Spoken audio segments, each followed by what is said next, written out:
Hello, I'm Erin Alladin, author of the nonfiction picture book Outside You Notice, which is beautifully illustrated by Andrea Blinick. When I was a kid, my parents despaired of me ever learning my way around the neighborhood. I was not looking at street signs and landmarks. I was paying attention to spring beauties in the grass and squirrel nests in the trees and all the beautiful intricacies of nature around me. The main text of Outside You Notice brings back that thread of sensory observations I was making as a child. Outside, you notice things.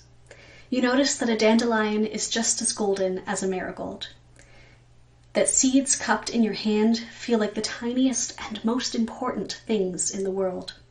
You notice, if you're nosy, that there's a lot more going on under your feet than around them.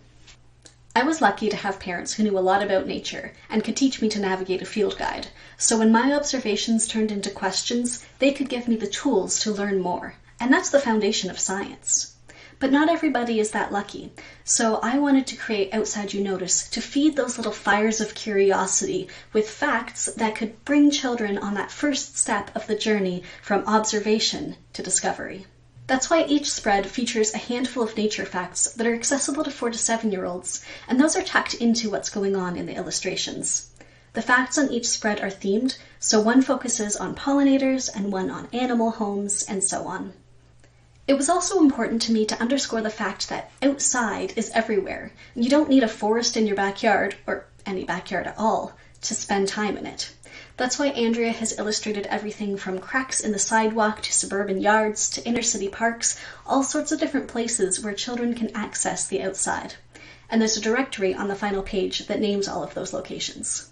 Finally, I wanted to celebrate the very real benefits of spending time outdoors without hitting the reader over the head with them. I've mentioned that the main text pulls in a lot of sensory details, and we know that noting the sensory observations that you are experiencing is really important for mindfulness.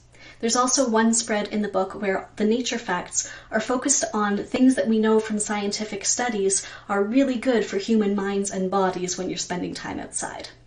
One of the indoor places I visited a lot growing up is the elementary school where my mom taught. And I know firsthand how insatiable kids are for nonfiction. Their brains are just wired to be bringing in more and more information about the world where they're living. I'm really excited for Outside You Notice to help some of them do just that.